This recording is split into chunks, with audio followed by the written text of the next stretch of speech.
Berikut agenda ekonomi hari ini pemirsa, ada libur nasional China yang masih berlanjut. Kemudian dari Hong Kong ada indeks manajer pembelian atau PMI manufaktur Hong Kong. Dari Taiwan ada IHK Taiwan, month on month dan juga di bulan September. Dari Korea Selatan, cadangan devisa Korea Selatan, serta juga IHK Korea Selatan year on year dan bulan September. Dari Filipina IHK inti Filipina, kemudian dari Thailand IHK inti Thailand, dan dari Singapura penjualan retail Singapura di bulan Agustus dan year on year. Dari Amerika Serikat adalah klaim pengangguran awal. Kemudian dari Eropa ada neraca perdagangan Jerman di bulan Agustus. Dari dalam negeri pemirsa ada emiten yaitu BBNI yang hari ini merupakan tanggal akhir perdagangan nominal lama sebelum stock split. Kemudian ada BEEF RUPS, LPCK RUPS, LPKR RUPS, Hexakum dividen tunai. Update dari Bursa Asia pada pagi hari ini pemirsa, data selengkapnya bisa Anda saksikan di layar, di mana Nikkei terpantau menguat 0,78%, Straits Times naik 0,35%, Kospi naik 0,46%, sementara Hang Seng juga terpantau masih tutup gitu ya.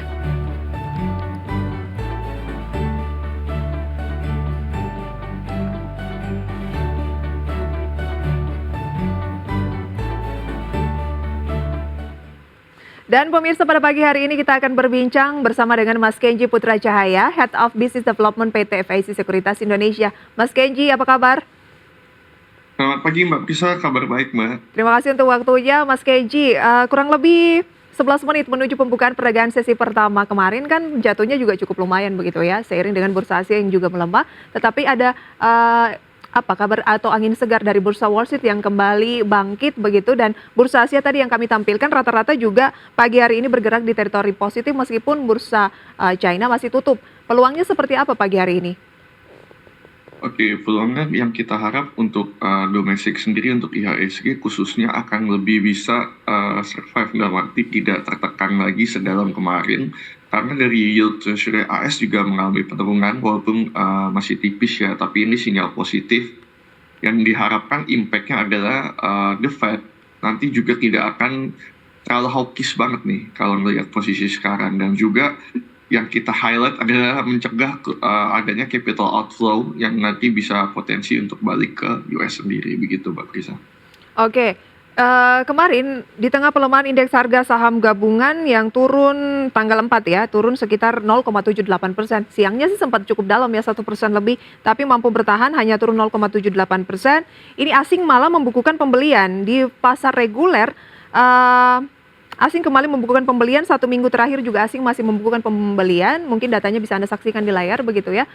Ini mengindikasikan apa? Bahwa menarik untuk buy on weakness atau seperti apa? Nah, ini juga fakta menarik di mana kalau kita lihat asing justru net buy begitu ya. Nah, kalau diperhatikan net buy-nya itu mereka udah mulai shifting nih. Berarti mereka akan ngincer saham-saham atau potensi sektoral-sektoral yang cukup kuat. Contohnya salah satunya perbankan. Nah, ini secara teknikal juga cukup bagus, dan ini kan kita sudah dibilang kan menjelang akhir Q3 begitu ya, sudah masuk di Oktober menjelang akhir Q3. Nah, biasanya emiten-emiten yang fundamental kuat dan juga cukup defensif menghadapi volatilitas market begitu, salah satunya dari finance, banking, itu ada potensi untuk di end of year tutup buku akhir tahun juga mereka bisa melakukan profit taking gitu. Oke, Anda melihat bahwa asing memang melakukan pembelian tapi agak mulai diversifikasi begitu ya? Betul. Memangnya sebelumnya lebih banyak kemana dan sekarang lebih akan menyasar, Anda bilang tadi salah satunya adalah banking. Sebelumnya teknologi ketika kemarin contohnya dari Goto dan Wade Manufaktur dari Astra gitu, mereka juga cukup banyak masuk, tapi sudah mulai fase distribusi nih kalau kita perhatikan. Nah, tadi di tengah volatilitas yang ada di market sekarang dan kondisi yield treasury AS juga naik, nah potensi capital outflow-nya itu ada, sehingga lebih menarik untuk memilih atau menyasar saham-saham yang secara fundamental dia cukup kuat. Gitu. Oke, yang fundamentalnya cukup kuat ya. Sebelum kita ke sana, saham yang fundamentalnya cukup kuat. Rupiah dapat Anda saksikan juga di layar pemirsa saya, grafis mengenai nilai tukar rupiah terhadap dolar Amerika Serikat di 15.634. turun 0,4% untuk sehari kemarin, tapi dalam 1 bulan turunnya sudah 2,45%. Dalam 3 bulan terakhir, ini turunnya 4,3%. Serba mengkhawatirkannya pelemahan nilai tukar rupiah, lebih ke karena dolarnya sih ya yang mengalami penguatan. Mas Kenji? Betul. Ya, untuk rupiah sendiri memang tertekan karena kan sepanjang 2023 kemarin itu yang terendah gitu ya. Nah, impact-nya sendiri spread-nya. Jadi spread suku bunga domestik dan US ini kemarin sempat menyentuh terendah sehingga tertekan sekali dari rupiah gitu. Nah, real yield US sendiri juga sekarang cukup menarik nih, sehingga kalau kita perhatikan di domestik sendiri adanya net sell untuk dari SBN itu dari pas market obligasinya juga cukup under pressure begitu. Nah, ini korelasinya biasa negatif sih. Yang kita harapkan the Fed untuk tidak terlalu hawkish lagi sehingga suku bunga bisa agak cooling down sedikit untuk khususnya di dalam negeri, jadi sehingga BI tidak perlu naikkan lagi. Oh, harapannya sih The Fed bisa agak-agak tidak terlalu agresif, tapi kayaknya tingkat suku bunganya ini masih akan dipertahankan di level yang cukup tinggi. Mungkin tidak akan naik tapi tinggi, tapi ada juga yang memperkirakan Desember ini masih akan ada kenaikan gitu ya. Jadi di tengah ketidakpastian ini sebaiknya apa yang dilakukan Mas Kenji? Dan nanti kita akan membahas rekomendasi saham pilihan. Tadi sudah sempat ada bocoran sedikit, ada banking gitu ya. Kita jeda dulu Mas Kenji dan juga pemirsa. Market Buzz segera kembali. Oke, sebelum kita ke saham pilihan Mas Kenji, jadi di tengah ketidakpastian ini apakah The Fed akan naikin suku bunga lagi atau enggak di akhir tahun? Sebaiknya kita ngapain Mas Kenji, singkat saja?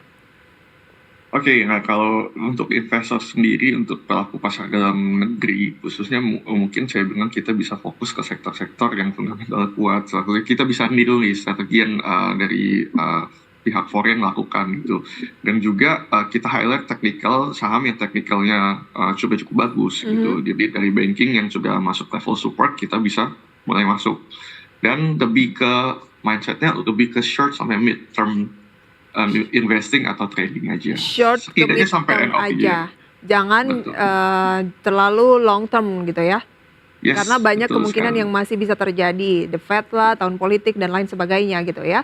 Oke, pilih yang fundamentalnya masih solid. Kita lihat berikut adalah rekomendasi saham pilihan dari PT FAC Sekuritas Indonesia. Di antaranya pemirsa, ada saham perbankan seperti yang sudah disounding oleh Mas Kenji tadi, ada BBRI Trading Buy, entry price 5.225 sampai 5.250, target price 5.725, support 5.125, resisten 5.450. Nanti akan kita bahas lebih jauh ya.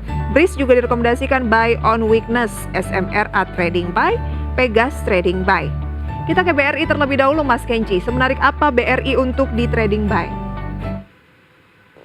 Untuk BRI sendiri kemarin sudah menyentuh level supportnya. Jadi secara technical wise itu bagus banget untuk kita masuk. Dan juga dari posisi fundamental sendiri, UMKM-nya sendiri untuk penyaluran kredit BRI itu mencapai 84% sebenarnya dari total keseluruhan kredit yang disalurkannya. Nah, faktor lainnya biasanya itu menjelang tahun politik di 2024. Berarti 2023 itu ekonomi biasanya growth nih. Konsumsi dan ekonomi growth kurang lebih hampir 0,2%. Jadi ini stimulus-stimulus yang saya rasa cukup bagus. Oke. Gitu, untuk jadi faktor setidaknya kita sampai end of year lah untuk target jangka pendeknya. Kenapa Anda lebih meng-highlight BRI dari perbankan yang apple to apple lainnya atau blue chips lainnya? Ada BRI atau misalnya ada Mandiri, BCA, atau mungkin BNI yang nominal harga lamanya itu diperdagangkan terakhir hari ini dan besok sudah harga nominal baru stock split. Mengapa Mas Kenji? Semenarik itu KBRI? Iya, cukup menarik. Kenapa kalau saya compare dengan BCA dan BNI? BNI kita tahu sentimen stock split ke 1 dan 2 itu kemarin sempat all time high juga. Nah, secara teknikal kita masuk posisi harganya yang cukup menarik nih BRI. Nah, kalau beberapa bank lain mungkin sudah agak tinggi, khususnya BNI, saya rasa lebih baik kita tunggu pasca stock split nanti bagaimana market merespons. Oh, sudah agak tinggi yang lain ya. Kalau BRI ini spread ataupun range-nya masih cukup menarik kalau mau investasi short term dan juga medium ya.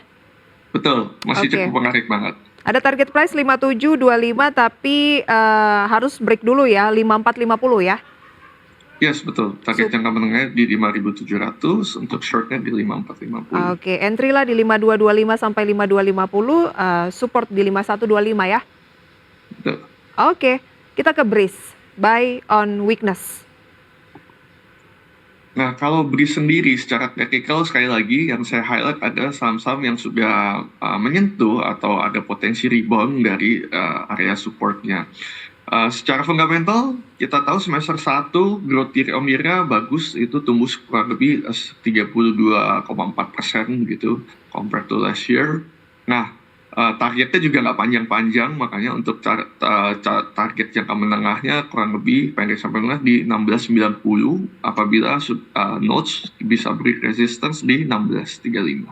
Entry price-nya di 1.500-an. Yes, betul. Oke, itu untuk BRIS di buy on weakness. Pola apa atau tren apa yang terbentuk dari pergerakan BRIS saat ini, Mas Kenji? Kalau BRIS memang sekarang trennya masih mencoba untuk balik ke area level MA20-nya. Nah, setelah kemarin berkali-kali untuk reach out nggak kuat, nah saya rasa sentimen menjelang end of year ini, apalagi posisinya sekarang asing juga sudah masuk untuk saham-saham perbankan. Ini jadi stimulus positif Oke, untuk BRIS. untuk BRIS. Kemudian selain banking, Anda merekomendasikan properti, ada SMRA ya, dan sektor lainnya yaitu Pegas. Tapi sebelum kita membahas itu pemirsa, kami akan informasikan terlebih dahulu karena market sudah buka, ini di 6906. Naiknya untuk IHSG 0,29% atau 20 poin. Sementara nilai tukar rupiah pada pagi hari ini pemirsa menguat 0,36% di 15.577. Agaknya ada angin-angin segar nih dari rupiah dan indeks harga saham gabungan. Nanti akan kita bahas lebih jauh pemirsa terkait dengan update dari indeks harga saham gabungan dan juga nilai tukar rupiah dan saham pilihan yang masih tersisa.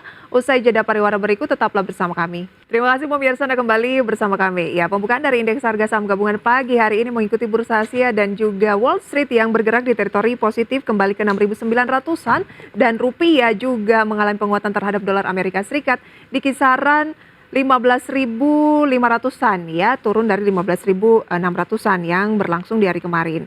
Dan berikut pemirsa deretan saham-saham yang menjadi top gainers dan juga top losers based on value pada awal-awal pembukaan pagi hari ini. Di antaranya ada Jawa yang melambung 28,44%, Laju 9,52%, Widi 8,64%, Prim, MPRO, Unique, Molly, Meta. Itu adalah deretan saham-saham top gainers based on value pada pagi hari ini. TFAS, kemudian GTBO, RELF, SMKM, JARR, EMDE, AEGS, dan juga FIRE masuk dalam deretan saham yang menjadi top losers dipimpin TFAS turun 7,12%. Namun pemirsa, informasi ini atau data ini terus akan mengalami perubahan seiring dengan berjalannya perdagangan pada hari ini. Mas Kenji, 2 saham lagi tadi ya, ada SMRA nyempil masuk dalam rekomendasi saham pilihan Anda properti. Semenarik itukah properti saat ini atau ini lebih ke SMRA-nya saja, individu emiten satu ini? Oke, kalau SMRA memang saya lebih menyorot ke emitennya secara individu begitu ya, karena ekspansi yang dilakukan menurut saya di tengah memang pertumbuhan ekonomi dalam negeri yang sedang cukup bagus, kita kan masih di atas 5% juga, mereka ekspansinya cukup agresif kalau saya bilang. Jadi sedang ada perluasan untuk contohnya Semarang Palladium di Kemang dan juga nanti di Q1 2024 landingnya sudah open di Bandung. Nah, dua dalam jangka waktu pendek ini saya rasa jadi stimulus yang cukup bagus untuk kita bisa masuk. Technical juga sudah oke, dan rentang waktu target tradingnya pun sekarang saya plot untuk short sampai ke midterm saja. Short sampai ke midterm saja gitu ya. Entry-nya di kisaran berapa? Entry kalau bisa masuk di area 580 masih oke. Kalau sekarang posisinya sudah agak naik, menurut saya masih cukup bisa masuk gitu loh untuk kita masuk Oke. karena target terdekat di 640. Target terdekat di 640, kalau itu tercapai target price di 695, cut loss di 560 ya. Betul. Pegas terakhir trading buy. Pegas, kebutuhan gas bumi, lagi-lagi energi kalau kita lihat secara weekly memang kurang menarik kalau sektoral, tapi kalau kita lihat secara monthly, basic, IDX basic dan juga IDX energi cukup oke. Jadi saya bilang jadi faktor yang menahan di ISG. Salah satu yang saya highlight pegas di sini memang range-nya untuk kita trading jangka pendek, ini lebih ke short term. Fundamentalnya stimulusnya juga ada yang support, dalam arti ada kebutuhan gas bumi itu meningkat di area Jawa Tengah dan Jawa Timur secara khusus. Dan juga sudah ada kerjasama perjanjian jual beli ya dengan Medco juga. Oke, tapi Pegas kalau kita lihat pergerakannya di sepanjang bulan September dan juga Oktober cenderung banyaknya itu kuning sideways berarti ya. Anda Betul. bilang menarik jangka pendek, tapi kalau kita lihat 1 bulan terakhir turunnya 3%. Kalau 1 minggu terakhir turunnya 1,5%. Hari ini turun lagi 0,37%. Yes, sekarang sudah di 13.55. Nah, makanya rekomen saya kita sebenarnya lebih agak tunggu buy on weakness juga bisa oke. Itu area 13.50 saya rasa sudah bisa masuk. Kita targetnya dekat-dekat aja untuk trading jangka pendek, ngincer spread tipis-tipis di 14.10. Apabila bisa break ada potensi untuk ke 14.80. Kalau dari segi fundamental tadi itu ya yang sudah dibahas membuat Pegas ini meskipun range-nya agak pendek-pendek masih layak untuk dicermati ya. Betul. Cut loss kalau turun di 1.300. 1.300, betul. Resistennya ada di 1.410, kalau itu tercapai target price 1.480 ya, itu tadi memang agak-agak pendek. Entry price 1.350 sampai 1.360 ya. Betul sekali Mbak Prisa. Baik, sedikit tanggapan untuk indeks harga saham gabungan dan juga kan akan ada data tenaga kerja Amerika Serikat yang jadi fokus juga nih. Dan kita sudah masuk ke kuartal keempat, kira-kira apa yang harus diperhatikan investor? Untuk end of year, isu dari global juga masih jadi sentimen yang cukup impactful, khususnya untuk kita ke emerging country dan emerging market juga. The Fed potensi memang orang prediksi 1 atau 2 kali lagi naikkan, hopefully cuma sekali, dan itu pun semoga nggak reach 50 basis point sehingga BI nggak perlu naikin banyak-banyak. Berapa target dari FAC Sekuritas untuk IHSG akhir tahun? IHSG end of year kita semoga bisa close di area 7.000. 7.000 ya, ya Yes. berarti nggak tinggi-tinggi banget dong ya kan 7.000 kemarin sudah sempat di break juga. Betul, sudah sempat reach out ke situ. Baik, Mas Kenji terima kasih banyak sharing informasinya pada pagi hari ini. Sehat sukses selalu untuk Anda. Sampai berjumpa kembali. Ya, terima kasih Mbak Bisa.